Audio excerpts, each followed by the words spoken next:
Hey friends, I hope your week is off to a great start. Today I'm going to be trying the recipe for double chocolate cookies from the cookbook Run Fast, Eat Slow. So if you follow me on Instagram, you know that I'm training for the New York City Marathon in a couple months, and since you're on my channel, you know that I love sweet treats. So this recipe promises to be both a sweet treat and something nourishing that won't derail my marathon training. So I'm really curious to see how this one works out. I do recipe tests every single Wednesday, so if you like this one, please be sure to give me a big thumbs up and click subscribe. Without any further ado, let's see how this goes. As always, I'll leave ingredient quantities and a link to where you can buy this book in the description box below. So I'm starting off by prepping my dry ingredients. So Teff was a little bit challenging to find, but they did have it on Amazon. You just want to ensure that your package specifically says flour. If it doesn't say flour, it's the wrong thing. Next, I am using almond meal. You could also use almond flour.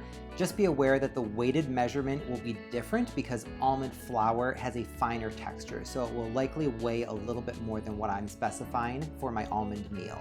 So I've chosen to use Dutch processed cocoa. The recipe didn't specify one versus the other.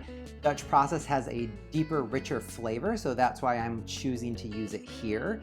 You could use natural processed cocoa or even black cocoa, really whatever you have on hand as long as it's unsweetened.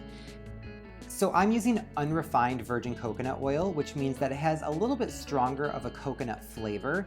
If you don't like the strong coconut flavor, you would want to buy a refined virgin coconut, and the coconut flavor will be less pronounced in that version.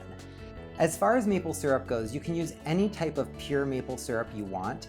I'm using the darker grade A maple syrup, but if you wanted to use the amber colored grade B, that would be A-okay here.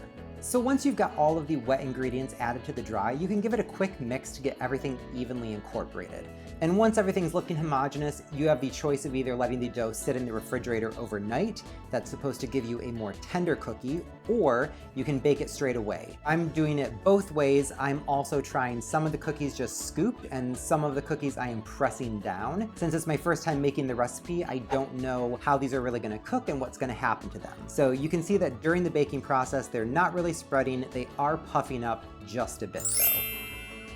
The double chocolate cookies are out of the oven, they've cooled completely on a wire rack, and this is the finished product. So this is the version that I flattened, and this is the version that I did not flatten.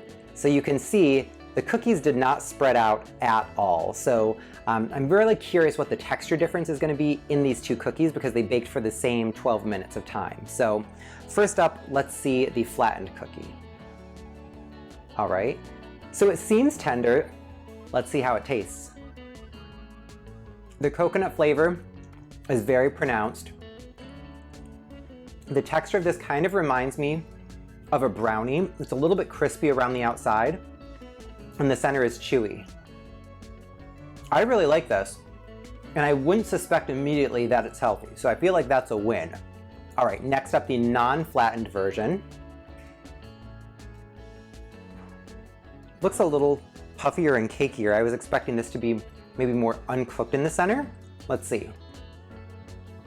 Surprisingly, the texture of this is very similar to the flattened version, so I would have thought that this would be more chewy and gooey in the center, and it's not. That's not a bad thing. So it really just comes down to, I guess, the aesthetic of do you like it flatter or more domed up?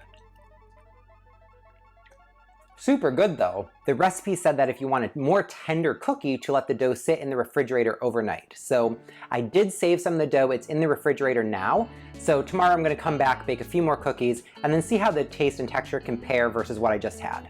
So I let the remaining dough chill in the refrigerator overnight, and then I baked it off the exact same way. And this is the finished product. So it looks pretty similar to the cookies that I baked yesterday. So I'm not really expecting much of a flavor difference, but let's see.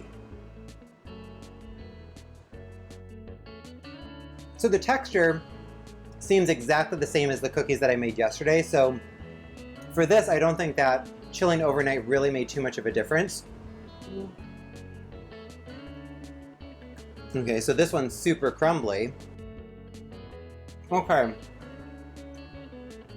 So the ones that I didn't flatten, the inside here is more tender than the cookie I had yesterday. If you're not gonna flatten them, I think let it sit overnight. If you are gonna flatten them and it's more brownie-like, then I don't think chilling the dough overnight really makes a difference. So I really hope you enjoyed this week's video. If you did, please be sure to give me a big thumbs up and click subscribe. Thank you so much for watching. I'll see you next week.